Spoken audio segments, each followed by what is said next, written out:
Hello दोस्तों, questions की series में आज डिस्कस करेंगे केमिकल बॉन्डिंग के क्वेश्चन। फर्स्ट क्वेश्चन है correct order of ionization energy among following is are.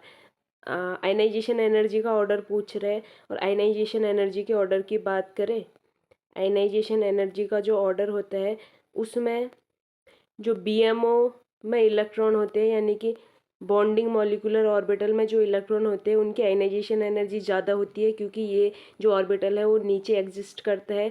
Then उसके बाद जो एटॉमिक ऑर्बिटल में इलेक्ट्रॉन होते हैं उनकी जो आयनाइजेशन एनर्जी है वो ज़्यादा होती है और सबसे कम होती है एंटी बॉन्डिंग मॉलिक्यूलर ऑर्बिटल्स के इलेक्ट्रॉन की। कहने का मतलब है, देखो ये जो है एटॉमिक ऑर्बिटल होते हैं, ये हमारा बीएमओ होगा और ये होगा एबीएमओ। अब यहाँ पे समझने वाली बात यह है कि अगर यहाँ इलेक्ट्रॉन है, इधर इलेक्ट्रॉन है, इधर इलेक्ट्रॉन है, इधर इलेक्ट्रॉन है, तो कहाँ से ईजिली जाएगा। तो जो आयनाइजेशन एनर्जी है वो ये कहती है कि इलेक्ट्रॉन को एटम से बाहर निकालने के लिए या मॉलिक्यूल से बाहर निकालने के लिए कितनी एनर्जी की नीड पड़ती है। तो यहाँ पे देखो एबीएमओ ऑलरेडी ऊपर है, यहाँ से हमें इस इलेक्ट्रॉन को क्या करना है, बाहर भेजना है। अब एबीएमओ ऑलरेडी ऊपर है, इसकी एनर्जी ज़्यादा है, थोड़ी सी इसको एनर्जी दोगे तो ये बाहर नहीं, यहाँ से इलेक्ट्रॉन बाहर निकल जाएगा, तो इसको एनर्जी की नीड बहुत कम पड़ती है। फिर उसके बाद बात करें एटॉमिक ऑर्बिटल की, तो उसको कंपैरेटिवली ज़्यादा एनर्जी की रिक्वायरमेंट होगी और बीएमओ को सबसे ज़्यादा एनर्जी की रिक्वायरमेंट होगी यहाँ से बाहर जाने के लिए। इसका मतलब इधर से इलेक्ट्रॉन निकालने के लिए ऊपर से नीचे की तरफ अगर हम जाएं तो एनर्जी की नीड हमें ज़्यादा पड़ेगी। क्यों? क्योंकि ये नीचे की तरफ है, यानी कि न्यूक्लियस की तरफ, न्यूक्लियस इनको पकड़े रखेगा और ईजिली जाने नहीं देगा। तो यहाँ पे ये जो है ऑर्डर, ये हमारा ऑर्डर मिल गया यहाँ से हमें, जिसकी हेल्प से हम आयनाइजेशन एनर्जी देख लेंगे। अब बात करते हैं N2 N और O की। तो N2 और N में हमें पता है, अगर N2 का मॉलिक्यूलर ऑर्बिटल डायग्राम देखोगे तो इस तरीके से होता है, इस तरीके से रहेगा। यहाँ पर ये जो इलेक्ट्रॉन, सारे के सारे इलेक्ट्रॉन है वो नाइट्रोजन, नाइट्रोजन और N2, सारे के सारे जो इलेक्ट्रॉन है वो बीएमओ में फिल होते हैं। बीएमओ में फिल होंगे, इसका मतलब क्या होगा, इसका जो आयनाइजेशन एनर्जी है वो बहुत ज़्यादा होगी। तो N2 की आयनाइजेशन एनर्जी N से तो ज़्यादा होगी। N देखो N यहाँ पे है, यहाँ से इलेक्ट्रॉन ईजिली निकल सकता है, लेकिन यहाँ से इलेक्ट्रॉन के निकलने के लिए ज़्यादा एनर्जी की रिक्वायरमेंट होगी। तो N2 की N से तो ज़्यादा होगी, ठीक है, क्योंकि यहाँ से निकालने के लिए कम एनर्जी की ज़रूरत पड़ेगी, यहाँ से निकालने के लिए ज़्यादा एनर्जी की ज़रूरत पड़ेगी, इसलिए N2 की तो ज़्यादा ही है। फिर उसके बाद है ऑक्सीजन। नाइट्रोजन और ऑक्सीजन में हमें पता है, हम पढ़ते आते हैं, नाइट्रोजन और ऑक्सीजन की बात करें तो यहाँ हाफ फिल्ड इलेक्ट्रॉनिक कॉन्फ़िगरेशन होता है। हाफ फिल्ड इलेक्ट्रॉनिक कॉन्फ़िगरेशन से इजीली इलेक्ट्रॉन निकल नहीं पाते हैं।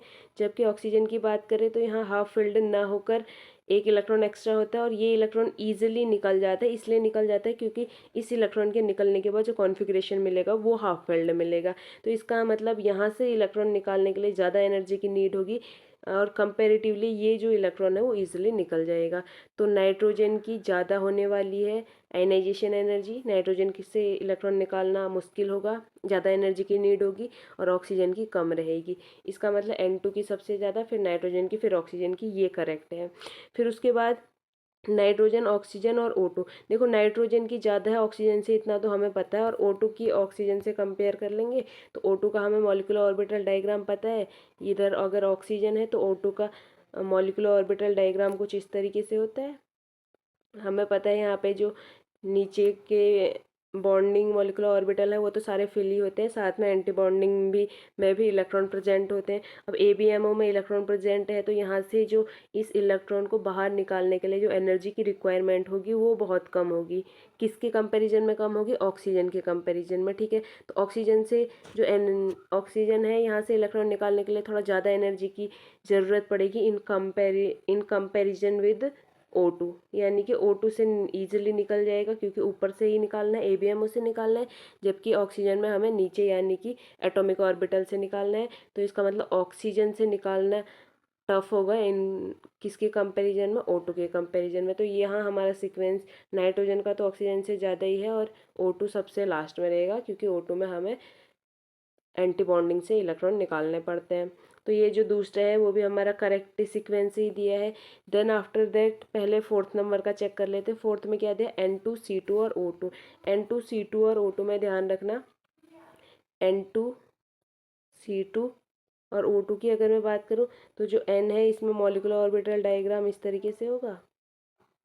सबके बना लेते हैं मॉलिक्यूलर ऑर्बिटल डायग्राम, उसी से हमें समझ आएगा कि यहाँ पे किस तरीके से का सीक्वेंस रहने वाला है। ये मॉलिक्यूलर ऑर्बिटल डायग्राम है। N2 में हमें पता है 5-10 इलेक्ट्रॉन होते हैं। 10 इलेक्ट्रॉनों में से जो हमारे 2-2 इलेक्ट्रॉन है वो नीचे S में फिल होंगे, और बाकी के जो 3-3 इलेक्ट्रॉन है P के पास के वो हम इसमें फिल करेंगे। तो 3-3 दोनों मिला के 6 इलेक्ट्रॉन हो जाएंगे। और C2 के पास कार्बन के पास अगर बात करें तो कार्बन के पास 2 इलेक्ट्रॉन होते हैं, और 2-2 मिलकर क्या हो जाएंगे, 4 इलेक्ट्रॉन हो जाएंगे। ऑक्सीजन के पास हमें पता है 4 इलेक्ट्रॉन होते हैं, और दोनों के 4-4 मिलाकर 8 इलेक्ट्रॉन हो जाएंगे पी में। तो मॉलिक्यूलर ऑर्बिटल डायग्राम हमें कुछ इस तरीके से दिखेगा। तो O2 के लिए तो एनर्जी की रिक्वायरमेंट बहुत कम है, यहाँ से इजीली निकल जाएगा। तो O2 तो सबसे लास्ट में ही रहने वाला है। फिर उसके बाद N2 और C2 की बात करें तो यहाँ पे जो N2 है यहाँ पे ट्रिपल बॉन्ड है। यहाँ पे जो बॉन्ड ऑर्डर है वो 3.0 है, जबकि यहाँ पे जो बॉन्ड ऑर्डर है वो 2.0 है। और जो नाइट्रोजन होता है यहाँ से ये जो यहाँ पे ये जो गैप होता है होमो और ल्यूमो का, यानी कि यहाँ से जो इलेक्ट्रॉन निकालने के लिए जो इनर इलेक्ट्रॉन के एक्साइटमेंट के लिए जो एनर्जी होती है, यानी कि एक्साइटेशन की जो इलेक्ट्रॉन निकालने के लिए जो एक्साइटेशन एनर्जी चाहिए वो भी बहुत ज़्यादा रहती है। ईजिली यहाँ से जो होमो से ल्यूमो है यहाँ पर नहीं जा पाता है। तो एक्साइटेशन के लिए ही बहुत ज़्यादा एनर्जी की नीड होती है, बाहर निकालने के लिए तो बहुत बहुत ज़्यादा एनर्जी की नीड होगी। तो N2 का क्या होता है, ज़्यादा होता है C2 के कंपेयर में। C2 से फिर भी C2 से ईजिली निकल जाएगा N2 के कंपैरिजन में। तो यहाँ पे जो ऑर्डर होगा वो N2 का ज़्यादा होगा, देन C2 का होगा, फिर O2 का होगा। तो ये देख लेते हैं, ये ऑर्डर सेम दिया है। हाँ, ये ऑर्डर भी सही दिया है। और हमसे पूछा क्या है, हमसे पूछा है correct order of ionization energy among the following is are. तो एक थर्ड है, पहले इसको चेक कर लेते हैं। N2O2 and NO। N2O2 and NO की अगर मैं बात करूँ तो N2 और O2 का तो हमें पता है। N2 और O2 में तो N2 का ज़्यादा होगा O2 से, वो हमने ऑलरेडी देख लिया है। इससे जस्ट पहले वाले में हमने वही देखा। तो N2 का तो ज़्यादा ही रहेगा O2 से। अब देख लेते हैं O2 और NO का, NO and O2। NO and O2 की अगर मैं मॉलिक्यूलर ऑर्बिटल डायग्राम की बात करूँ तो यहाँ पे ऑक्सीजन होगा, और यहाँ पे नाइट्रोजन होगा, और यहाँ ऑक्सीजन होगा, यहाँ ऑक्सीजन होगा। अब एक बात यहाँ पे ध्यान रखना है, इसी से क्वेश्चन सॉल्व हो जाएगा। ये जो ऑक्सीजन और ऑक्सीजन है क्योंकि ये सेम है, और जब सेम एटॉमिक ऑर्बिटल मिलकर मॉलिक्यूलर ऑर्बिटल का फॉर्मेशन करते हैं तो यहाँ पे जो डिफरेंस होता है, यानी कि BMO और ABMO का जो डिफरेंस होता है वो ज़्यादा रहता है। ठीक है, तो ये जो डिफरेंस है वो ज़्यादा देखने को मिलेगा। जबकि अगर एनर्जी में थोड़ा सा भी डिफरेंस है तो जो बॉन्डिंग मॉलिक्यूलर ऑर्बिटल है और एंटी बॉन्डिंग मॉलिक्यूलर ऑर्बिटल, इनका जो डिफरेंस है वो फिर कम हो जाता है। तो यहाँ से हमें क्या पता चलता है, जो अब O2 की बात करेंगे तो O2 में हमें पता है यहाँ तो सारे इलेक्ट्रॉन फिल हैं ही, साथ ही एंटी बॉन्डिंग में इलेक्ट्रॉन फिल है। और इधर अगर बात करेंगे तो इधर ऑक्सीजन का 2s प्रेजेंट रहता है, और नाइट्रोजन की बात करें तो नाइट्रोजन का हमें sp डैश और 2p इधर देखने को मिलते हैं। तो उससे हमारा जो मॉलिक्यूलर ऑर्बिटल डायग्राम है कुछ इस तरीके से बन जाता है, इस तरीके से देखने को मिलेगा। और यहाँ पे एक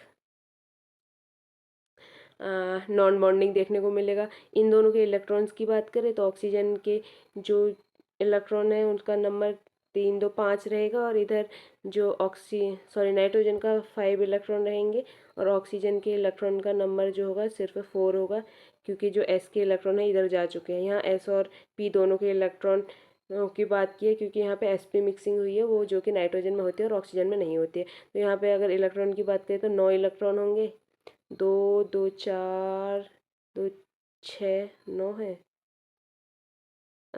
2 2 4 2 6 7 8 9। ठीक है, एक इलेक्ट्रॉन यहाँ पे होगा। अब यहाँ पे ध्यान देने वाली बात क्या है, देखो क्योंकि ये जो डिफरेंस है वो ज़्यादा था, ये डिफरेंस ज़्यादा था तो इसका ABM ऊपर होगा, इसका मतलब यहाँ से इलेक्ट्रॉन इजीली निकल जाएंगे। लेकिन ये जो डिफरेंस है वो कम था क्योंकि डिफरेंट टाइप के ऑर्बिटल मिक्स हुए थे, तो इसका जो ABMO है कंपेरेटिवली नीचे होगा। कंपेरेटिवली नीचे होगा तो जो आयनाइजेशन एनर्जी है यानी कि इलेक्ट्रॉन निकालने के लिए जो एनर्जी की नीड है वो कंपेरेटिवली ज़्यादा होगी। तो यहाँ पे क्या बनता है, जो NO है उसकी ज़्यादा होगी O2 से। तो क्या ऑप्शन में यही दिया है, देख लेते हैं। नहीं, ऑप्शन में O2 का ज़्यादा दिया है, इसका मतलब ये इनकरेक्ट है। थर्ड वाला इनकरेक्ट है, बाकी सब करेक्ट है। तो यहाँ पे जो ऑप्शन है वो आप कौन सा टिक करेंगे, जिसमें फर्स्ट, सेकेंड एंड फोर्थ दिया हो, थर्ड वाला नहीं दिया होना चाहिए। ठीक है, नेक्स्ट क्वेश्चन है correct statement regarding BR-F5। BR-F5 से रिगार्डिंग करेक्ट स्टेटमेंट देखना है। तो BR-F5 की बात कर ले तो इसने दिया क्या है, it show a doublet and binomial quintet at room temperature. कहीं ना कहीं ये बात कर रहे हैं 19F NMR की। ठीक है, F19 NMR की अगर बात करें तो पहले तो इसका स्ट्रक्चर बना लेते हैं। स्ट्रक्चर की मैं बात करूँ, स्ट्रक्चर किस तरीके से होगा, BR-F5 की बात कर रहे हैं। BR में हमें पता है 7 इलेक्ट्रॉन होते हैं। 7 इलेक्ट्रॉन में से जो 5 इलेक्ट्रॉन है वो सिग्मा बॉन्ड बनाने के लिए चले गए, तो यहाँ पे बचेंगे 2 इलेक्ट्रॉन। 2 इलेक्ट्रॉन यानी कि एक लॉन पेयर। तो 5 सिग्मा और एक लॉन पेयर जो है 6 का 6 के नंबर से हाइब्रिडाइजेशन का फॉर्मेशन करेगा। तो यहाँ पे किस तरीके का स्ट्रक्चर बनेगा, डिस्टॉर्टेड ऑक्टाहेड्रल हम जिसको कहते हैं, यानी कि स्क्वायर, इसको करेक्टली बना लेते हैं, इसको कहते हैं स्क्वायर। देखो एक लॉन पेयर और 5 सिग्मा, तो ये क्या बनेगा, स्क्वायर पिरामिडल। स्क्वायर पिरामिडल, तो स्क्वायर पिरामिडल कैसे बनता है, F F पीछे की तरफ F एंड आगे की तरफ F। ठीक है, और यहाँ पे एक हमारा लॉन पेयर आ जाएगा, ये है स्क्वायर पिरामिडल। तो स्क्वायर पिरामिडल यहाँ से हमारा इसका स्ट्रक्चर बन गया। अब इसमें देख लेते हैं कि F19 NMR का जो स्प्लिटिंग होगा वो कैसे होगा। तो यहाँ पे जो F है, ये जो F है, एक सेकेंड, अगर मैं दोनों F की बात करूँ तो यहाँ 2 टाइप के F है, सर्कल कर लेते हैं।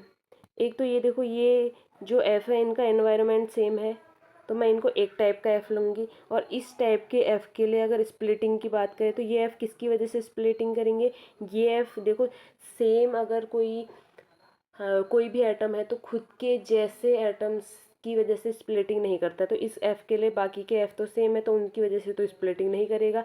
लेकिन ये जो F है वो डिफरेंट है, ये F डिफरेंट है तो इसकी वजह से स्प्लिटिंग करेगा। और ये अगर एक है तो N+1 से स्प्लिटिंग होगी, यानी कि जो हमें स्प्लिटिंग के बाद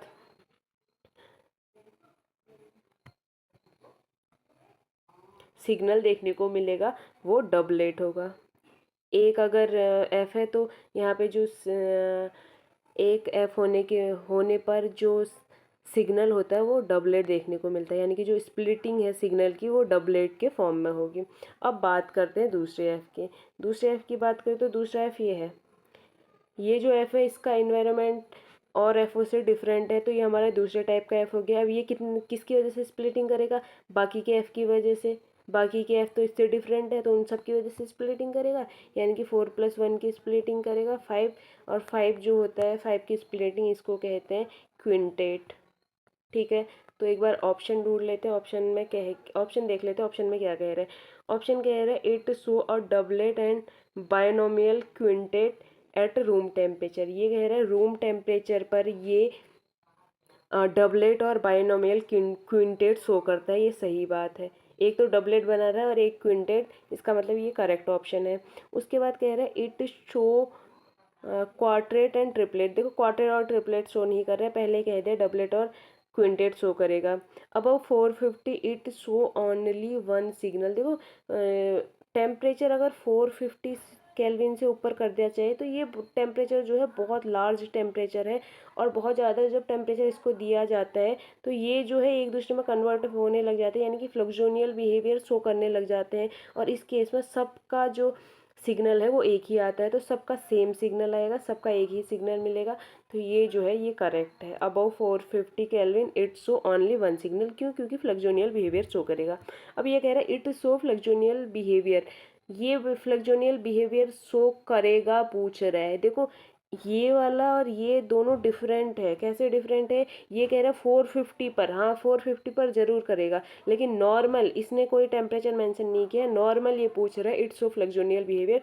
ये इनकरेक्ट होगा। क्यों? क्योंकि फ्लेक्जोनियल बिहेवियर या तो ट्राइगोनल बाई पिरामिडल शो करते हैं या पेंटागोनल बाई पिरामिडल शो करते हैं। ये तो स्क्वायर पिरामिडल है, ये नॉर्मली शो नहीं करता है। अब वो जो ड्रेस्टिक कंडीशन है यानी कि 450 केल्विन टेम्परेचर की, वो देने पर ज़रूर ये कर लेता है, अदरवाइज ये नहीं करता है। तो जो हमारा करेक्ट ऑप्शन होंगे, करेक्ट ऑप्शन हमारा ए एंड सी होंगे।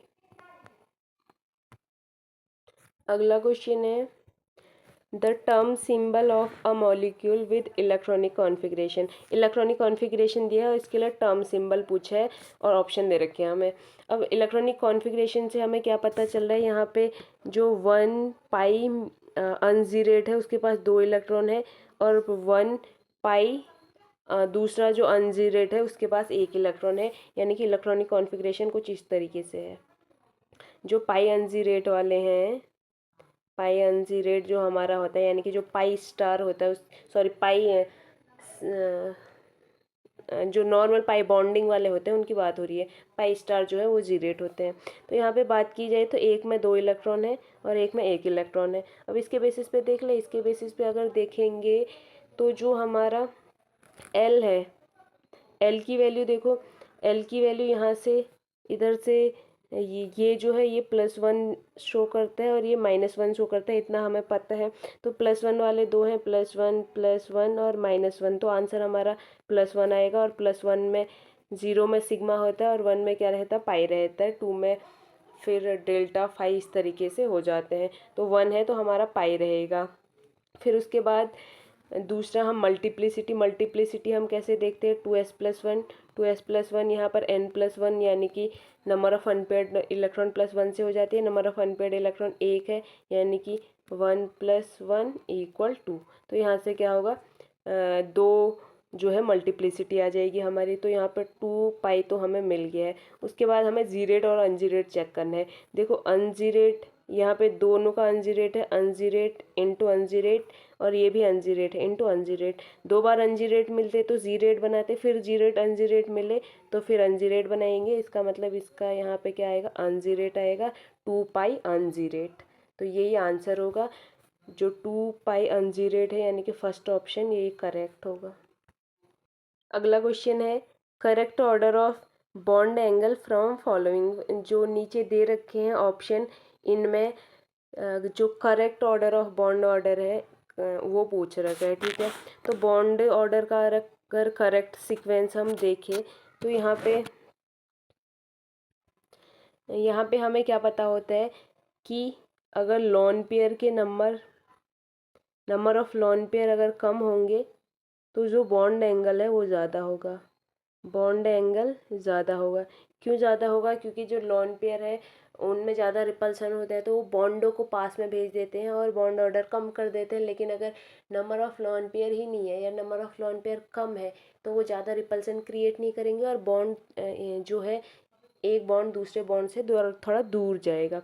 तो यहाँ पे होगा क्या? अगर फर्स्ट वाले की बात करें तो इसमें नंबर ऑफ़ लोन पेयर यहाँ पे 0 है, यहाँ पे 2 है और यहाँ पे 1 है। तो यहाँ पे नंबर ऑफ़ लोन पेयर के अकॉर्डिंग जो हमारा सीक्वेंस है, हमारा जो फर्स्ट वाला है, उसके लिए जो आंसर है वो क्या होना चाहिए? नंबर ऑफ़ लोन पेयर कम होंगे तो बॉन्ड एंगल ज़्यादा होगा, यानी कि NO+ का जो बॉन्ड एंगल है वो सबसे ज़्यादा होना चाहिए। देन उसके बाद NO2 का होना चाहिए और लास्ट में NO2- का होना चाहिए। इसका मतलब फर्स्ट तो इनकरेक्ट हो गया। फिर दूसरा हमसे पूछ रहे हैं NH4+ और PH4+। देखो OH2 और OF2 में तो OH2 का ही ज़्यादा होता है। इनका बता देती हूँ, OH और OFF। यहाँ पे हमें पता है कि एक लोन पेयर इसके पास इसके बाद 2 लोन पेयर प्रेजेंट रहते हैं, तो 2 लोन पेयर इनके दिखा दिए मैंने। अब यहाँ पे जो डिफरेंस है वो किस वजह से आता है, इसकी इलेक्ट्रोनेगेटिविटी की वजह से। ऑक्सीजन की इलेक्ट्रोनेगेटिविटी ज़्यादा है तो इलेक्ट्रॉन अपनी साइड खींच लेता है। अपनी साइड अगर इलेक्ट्रॉन खींच लेगा तो यहाँ पे जो रिपल्शन है वो ज़्यादा क्रिएट होगा, और रिपल्शन ज़्यादा क्रिएट होगा तो ये जो बॉन्ड एंगल है वो ज़्यादा हो जाएगा। जबकि ऑक्सीजन और फ्लोरीन में फ्लोरीन ज़्यादा इलेक्ट्रोनेगेटिव नेगेटिव होने की वजह से जो इलेक्ट्रॉन है अपनी साइड को पुल किए रहता है, जिस वजह से यहाँ पे जो रिपल्शन है वो क्रिएट नहीं होता, और बॉन्ड एडर ऑर्डर जो है बॉन्ड जो एंगल है वो कंपेरेटिवली कम होता है। तो यहाँ पे क्या होगा, जो OH2 है उसका ज़्यादा ही होगा, OF2 का कम होगा। तो ये सीक्वेंस तो ठीक है। लेकिन अब बात आती है NH4 और PH4 प्लस की।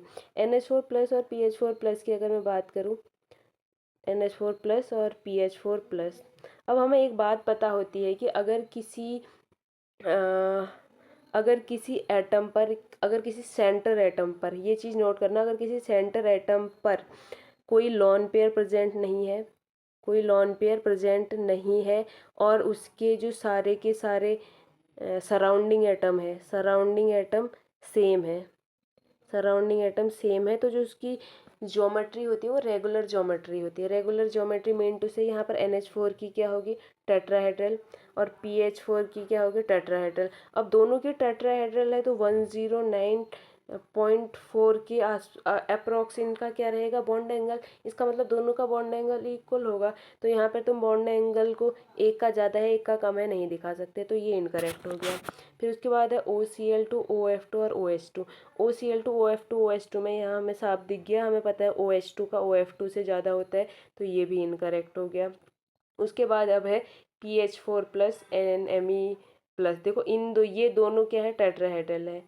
कैसे टेट्राहेड्रल है, क्योंकि फॉस्फोरस के चारों सराउंडिंग एटम सेम है और इस पर कोई लोन पेयर नहीं है। इधर नाइट्रोजन के भी चारों सराउंडिंग एटम सेम है या सराउंडिंग ग्रुप सेम है और कोई भी लोन पेयर नहीं है, तो ये दोनों टेट्राहेड्रल हो गए। दोनों टेट्राहेड्रल, इसका मतलब दोनों का बॉन्ड एंगल सेम होगा, तो ये करेक्ट दिया है। उसके बाद H3O प्लस और OF2 प्लस की बात करें तो H3O प्लस में कोई लोन पेयर नहीं है, मतलब H3O प्लस में एक लोन पेयर कम है, तो एक लोन पेयर कम होगा, तो इस लोन पेयर कम तो बॉन्ड एंगल, लोन पेयर कम तो बॉन्ड एंगल ज़्यादा, तो इसका बॉन्ड एंगल ज़्यादा होगा। और OF2 में दो लोन पेयर होंगे और लोन पेयर ज़्यादा तो बॉन्ड एंगल कम, तो इसका बॉन्ड एंगल सबसे कम होगा। और H3O प्लस का बॉन्ड एंगल कंपेरेटिवली ज़्यादा होगा, क्यों, क्योंकि इसमें लोन पेयर कम है।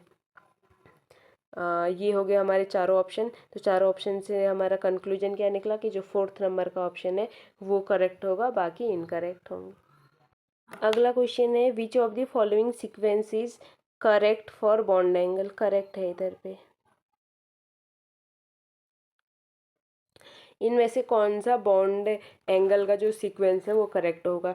तो यहाँ पे सब सेम, जो सेम ग्रुप है वही दे रखे हैं, थोड़ा आगे पीछे उनका सीक्वेंस लिया है, तो सबकी बात कर लेते हैं। एक है OSiH3, ये 2 के अमाउंट में लिया ऑक्सीजन के साथ। फिर इधर इसका होल ट्वाइज है, और फिर OCl2। अब इनकी बात करें तो इधर ऑक्सीजन और सिलिकॉन की अगर मैं बात करूँ, सिलिकॉन H3, तो हमें पता है इसके पास वेकेंट डी ऑर्बिटल है, और वैकेंट डी ऑर्बिटल है, और सबसे खास, ज़्यादा खास बात क्या है कि ऑक्सीजन के पास लॉन पेयर है। अब ऑक्सीजन के जो लॉन पेयर है, ऑक्सीजन इस डी ऑर्बिटल में डिलोकेलाइज कर सकता है उनको। अब यहाँ से अगर ये जो लॉन पेयर है वो इसके डी ऑर्बिटल में जाएंगे तो यहाँ से लॉन पेयर एक तरीके से ख़त्म होंगे और इसके साथ डबल बॉन्ड का फॉर्मेशन होगा। ये कुछ इसमें कन्वर्ट हो जाएगा, देखो SiH3 SiH3 इस तरीके का बॉन्ड फॉर्मेशन कर देगा, या हाँ इस तरीके से, और 2+ में कन्वर्ट हो जाएगा, या एक तरीके से हम सीधे कह सकते हैं कि ये लीनियर बना देगा। ये किस में कन्वर्ट हो जाएगा, लीनियर में कन्वर्ट हो जाएगा। इसका मतलब इसका बॉन्ड एंगल तो 180 का रहेगा, यानी कि सबसे ज़्यादा होगा। इसका बॉन्ड एंगल सबसे ज़्यादा होगा तो इसको हमने सबसे आगे रखना है, इसका बॉन्ड एंगल सबसे ज़्यादा होने वाला है। उसके बाद OCH3 और OCl2 की बात कर लेते हैं। OCH3 और OCl2, देखो इन दोनों में अगर हम इलेक्ट्रोनेगेटिविटी के टर्म में बात करें तो इलेक्ट्रोनेगेटिविटी तो दोनों की केस में ऑक्सीजन की ज़्यादा होगी, तो इलेक्ट्रोनेगेटिविटी से तो हम इनको ईजिली डिफ्रेंशिएट नहीं कर सकते हैं। लेकिन यहाँ पर एक और जो नेचर है इसका वो देखा जा सकता है। यहाँ पर जो CH3 है वो बहुत ज़्यादा बल्की ग्रुप है कंपैरेटिवली Cl। देखो Cl वैसे बड़ा है, वैसे कार्बन से Cl बड़ा है, लेकिन Cl एक सिंगल एटम है, जबकि यहाँ पर जो CH3 एक बहुत बड़ा ग्रुप है, तो यहाँ पे ज़्यादा बल्कनेस देखने को मिलेगी, यानी कि ये ज़्यादा बल्की होगा। और ये ज़्यादा बल्की होगा तो यहाँ पे रिपल्शन ज़्यादा होगा, रिपल्शन ज़्यादा होगा तो इसका बॉन्ड एंगल ज़्यादा होगा, कंपेरेटिवली इसका बॉन्ड एंगल कम होगा। तो सीक्वेंस क्या बनेगा, CH3 का ज़्यादा और Cl2 का कम। तो ये सबसे ज़्यादा इसका रहेगा, सबसे ज़्यादा इसका रहेगा, फिर CH3 का रहेगा, सॉरी हाँ ये ठीक है, सबसे ज़्यादा SiH3 वाला रहेगा, और फिर उसके बाद CH3 वाला, फिर OCl2, यानी कि बी ऑप्शन करेक्ट होगा। अब बात कर लेते हैं total number of species which are planar. इनमें से नीचे स्पीसीज दे रखी है, इनमें से पूछ रहा है कि कौन से प्लेनर होंगे। तो सबसे पहले OCl2, OCl2 इस तरीके से होगा।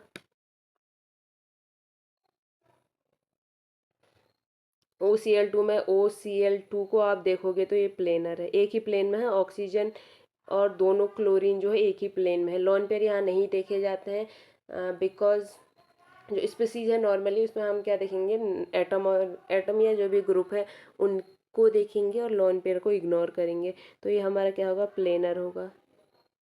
क्यों होगा प्लेनर, क्योंकि यहाँ पे जो ऑक्सीजन है और दोनों क्लोरीन वो एक ही प्लेन में प्रेजेंट होंगे। अब बात करें XeOF की, तो XeOF इस तरीके से होगा। ये पॉजिटिव है तो यहाँ पे पॉजिटिव साइन लगा लेते हैं, और इसमें भी यहाँ पे दो लॉन पेयर आपको दिखेंगे। तो ये भी क्या है, ये भी यहाँ पे ये तीनों एक ही प्लेन में है, इसका मतलब ये भी प्लेनर है। ठीक है, दो प्लेनर हो गए। उसके बाद क्या है, VO43-, VO43- को देखोगे तो ये टेट्राहेड्रल है इस तरीके से। अब टेट्राहेड्रल है तो इसके जो सारे एटम हैं वो एक ही प्लेन में प्रेजेंट नहीं होंगे, क्योंकि टेट्राहेड्रल का हमें पता है कि इसके साथ दो तो प्लेन में प्रेजेंट रहते हैं, और एक अबव द प्लेन रहता है, एक बिलो द प्लेन रहता है। इस तरीके से प्रेजेंस इनकी होती है। तो हम इसको एक ही प्लेन में नहीं कह सकते, क्योंकि ये टेट्राहेड्रल है, तो ये आपका नॉन प्लेनर होगा। फिर उसके बाद हमारा आता है ये हो गया planar, planar, non planar. O3 की बात करें, O3 का स्ट्रक्चर कैसा होता है, ऑक्सीजन पर पॉजिटिव होता है, दूसरे ऑक्सीजन पर नेगेटिव होता है। ये सब क्या है, एक ही प्लेन में प्रेजेंट है, तो ये भी क्या होगा, प्लेनर होगा। उसके बाद O3 के बाद हमारा आता है COCl2। COCl2 की बात करें, COCl2।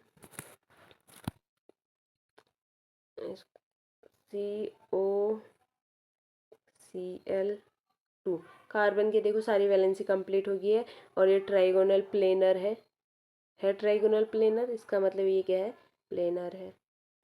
फिर लास्ट है अच्छा, फिर है ICl2-। की बात करेंगे तो ICl2- कैसा होगा, आई के पास कितने इलेक्ट्रॉन प्रेजेंट हैं, 7-8 इलेक्ट्रॉन।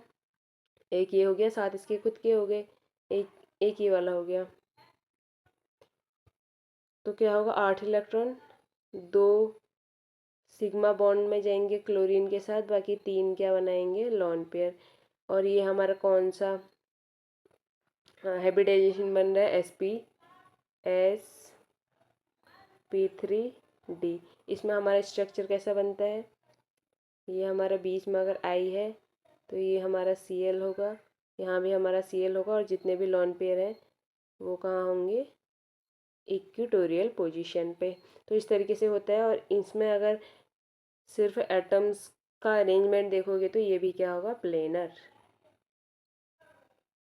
तो ये भी हमारा प्लेनर हो गया। अब लास्ट है XeF4। XeF4 की बात करें तो जो XeF4 है उसका स्ट्रक्चर, Xe में कितने इलेक्ट्रॉन है, 8 इलेक्ट्रॉन। 8 इलेक्ट्रॉन में से 4 सिग्मा बॉन्ड बनाएंगे और 2 क्या होंगे, लॉन पेयर। तो यहाँ पे जो हाइब्रिडाइजेशन है वो sp3d2 होगा। sp3d2 होगा तो इसमें स्ट्रक्चर कैसा होगा, Xe F F F and F और 2 लोन पेयर इस तरीके से। अब यहाँ पे एटम्स का अरेंजमेंट देखोगे तो वो कैसा दिखेगा, लीनियर दिखेगा बिल्कुल, मतलब एक प्लेन में, सॉरी लीनियर नहीं, एक प्लेनर दिखेगा, यानी कि एक प्लेन में दिखेगा। तो ये भी हमारा प्लेनर होगा, ये भी क्या है, प्लेनर। तो इसका मतलब एक प्लेनर ये हो गया, दूसरा ये हो गया, 2 प्लेनर हो गया हमारे पास, तीसरा प्लेनर, चौथा प्लेनर, ये तो नॉन प्लेनर है। तो 4 हो गए, 5 और 6। तो आंसर करेक्ट। अगला क्वेश्चन है the term symbol for the ground state configuration of NO. NO का जो ग्राउंड स्टेट कॉन्फ़िगरेशन है उसके लिए टर्म सिंबल पूछा है। तो एनओ की ग्राउंड स्टेट, पहले तो एनओ का ग्राउंड स्टेट कॉन्फ़िगरेशन देख लेते हैं। एनओ की बात करें तो एक साइड नाइट्रोजन ऑक्सीजन, इसका मॉलिक्यूलर ऑर्बिटल डायग्राम किस तरीके से बनता है, सीधा बना लेती हूँ। यहाँ पे एक सिग्मा बनेगा, 2 पाई बनते हैं, एक नॉन बॉन्डिंग का बनता है और एक हमारा बनता है पाई जीरेट यानी कि पाई स्टार, फिर सिग्मा स्टार। इसमें हमारे इतने इलेक्ट्रॉन होते हैं, 4 इलेक्ट्रॉन यहाँ से आते हैं क्योंकि इसका जो 2s है वो इधर अलग हो जाता है, और नाइट्रोजन से 5 इलेक्ट्रॉन आते हैं, टोटल हमारे पास 9 इलेक्ट्रॉन होते हैं। पहले भी मैंने ये बात कर ली है, सीधा बना दिया अभी।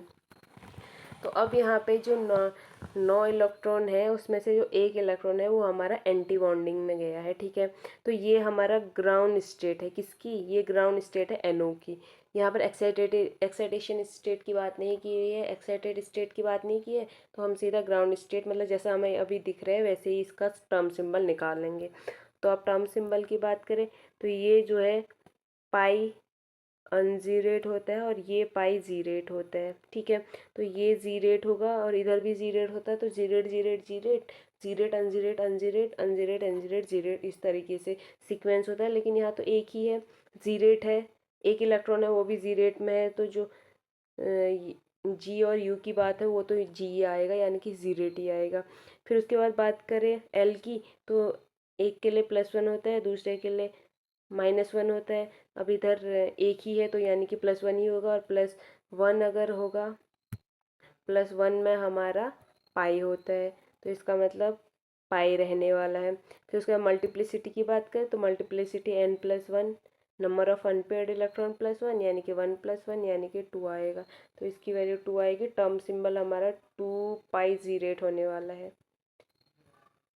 तो ये 2 पाई जीरेट ही हमारा आंसर आएगा।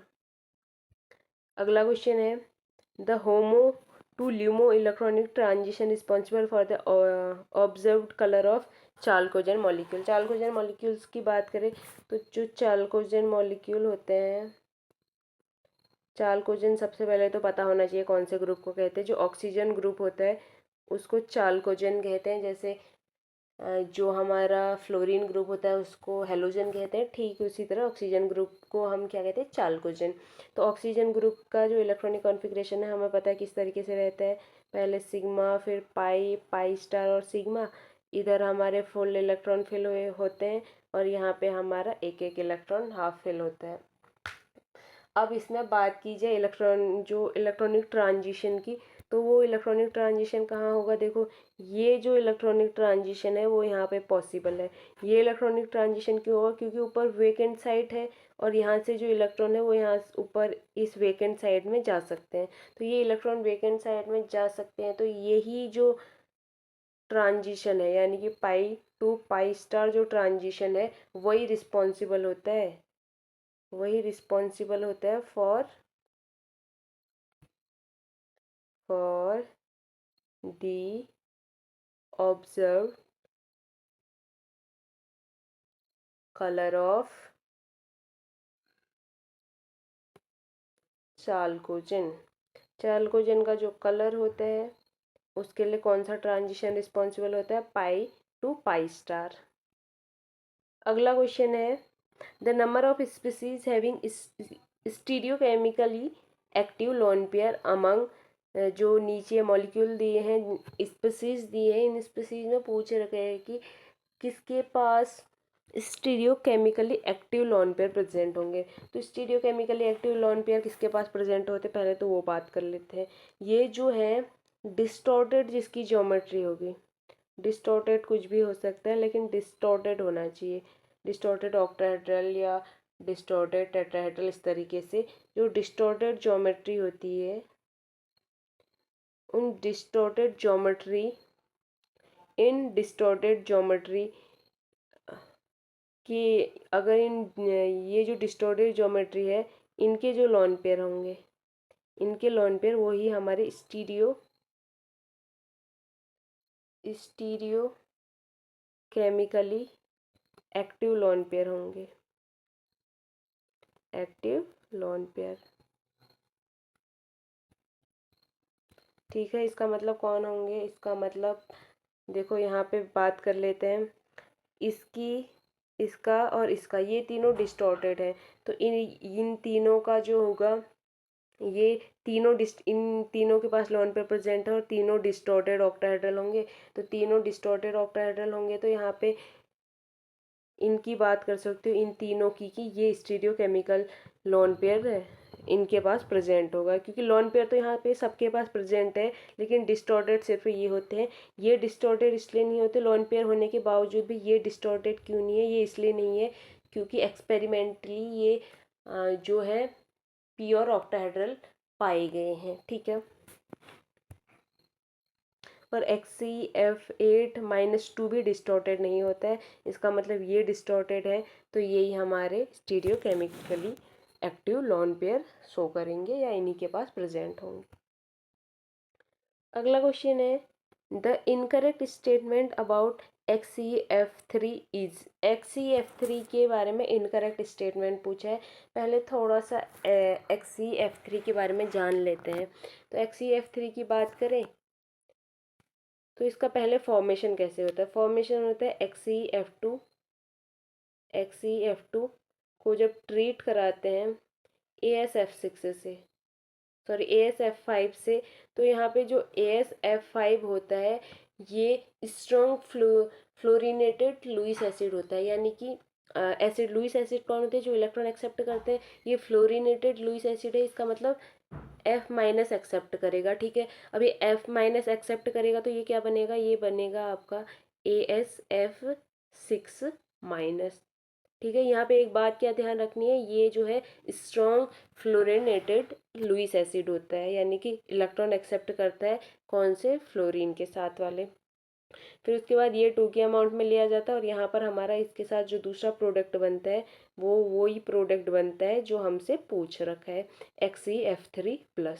ठीक है, अब इस XCF3+ को थोड़ा सा देख लेते हैं। इसका जो स्ट्रक्चर होता है वो कुछ इस तरीके से होता है, XC और इधर F, इधर भी F, इस पे पॉजिटिव चार्ज है। इसका शेप देखोगे तो इसका है V शेप, ये हमारा क्या है, वी शेप का है।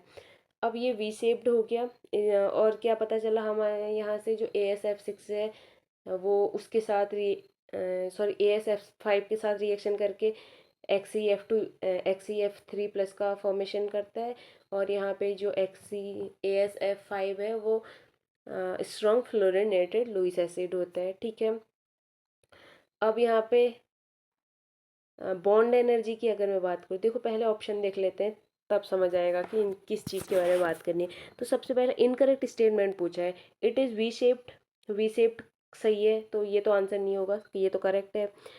उसके बाद बॉन्ड एनर्जी पूछी है, इसको हम देख लेंगे। देन पूछा है it is prepared bye AsF5 and XCF2, ये करेक्ट है। मैंने क्या कहा, ये किससे प्रिपेयर होता है, XCF2 प्लस AsF5। अब यहाँ पे एक और स्टेटमेंट दिया है, it is prepared by weak fluorinated Lewis acid. यहाँ पे जो ये है किसके द्वारा प्रिपेयर किया जा रहा था, AsF5, और AsF5 क्या है हमारा, स्ट्रॉन्ग फ्लोरिनेटेड लुइस एसिड। तो ये कह रहे हैं वीक फ्लोरिनेटेड लुइस एसिड है, तो ये गलत है, और जो गलत है वही हमारा आंसर है, तो ये हमारा आंसर होगा। अब एक बार बी ऑप्शन भी चेक कर लेते हैं। बॉन्ड डिसोसिएशन एनर्जी की बात करें तो जो XCF3 XE2F3 है, उसमें नंबर ऑफ इलेक्ट्रॉन की बात करेंगे, नंबर ऑफ इलेक्ट्रॉन वो कम है। क्यों कम है? क्योंकि यहाँ पर जो पॉजिटिव साइन है वो इसी को रिप्रेजेंट कर रहा है कि नंबर ऑफ इलेक्ट्रॉन कम है, जबकि Xc F2 में आपको कहीं पर भी नंबर ऑफ इलेक्ट्रॉन के कम होने का इंडिकेशन दिख नहीं रहा है। इसका मतलब यहाँ पर नंबर ऑफ इलेक्ट्रॉन ज़्यादा है, और नंबर ऑफ इलेक्ट्रॉन ज़्यादा होंगे तो देखो यहाँ पे बात कर लेते हैं। नंबर ऑफ इलेक्ट्रॉन कम होंगे तो यहाँ इसकी जो एनर्जी है वो कम रहेगी। रिपल्सन ज़्यादा नहीं होगा तो एनर्जी कम रहेगी, एनर्जी कम रहेगी तो स्टेबिलिटी ज़्यादा रहेगी, स्टेबिलिटी ज़्यादा रहेगी तो इसके लिए जो बॉन्ड डिसोसिएशन एनर्जी है उसकी नीड भी ज़्यादा होगी। तो हम क्या कह सकते हैं, इसकी इलेक्ट्रॉन डेंसिटी कम होने की वजह से बॉन्ड डिसोसिएशन एनर्जी इसकी ज़्यादा होती है। तो यहाँ पे देख लेते हैं ऑप्शन में क्या कह रहा है। Bond dissociation energy of Xcf3+ is more than Xcf2+। यहाँ पर इलेक्ट्रॉन 3+, हाँ 3+, आई थिंक 3+ है या सिर्फ प्लस है। अच्छा 3+ है, ठीक है। यहाँ पर जो Xc3+ है ये क्या करेगा, ये दिखा रहा है कि यहाँ पर जो इलेक्ट्रॉन की कमी है वो अच्छी खासी कमी है। तो और इलेक्ट्रॉन अगर कम है तो यहाँ पर एनर्जी कम, एनर्जी कम तो स्टेबिलिटी ज़्यादा, स्टेबिलिटी ज़्यादा है तो बॉन्ड डिसोसिएशन एनर्जी ज़्यादा हो जाएगी। इसका मतलब बॉन्ड एनर्जी इसके लिए ज़्यादा होगी। तो हमारा जो करेक्ट, सॉरी ये स्टेटमेंट करेक्ट है, आंसर नहीं होगा, ये स्टेटमेंट करेक्ट है। और करेक्ट आंसर क्या होगा, it is prepared by weak fluorinated Lewis acid, जो कि इनकरेक्ट ऑप्शन, ऑप्शन इन जो स्टेटमेंट है वो इनकरेक्ट है और ऑप्शन करेक्ट है क्वेश्चन के लिए। आज के 10 क्वेश्चन कंप्लीट होते हैं। अब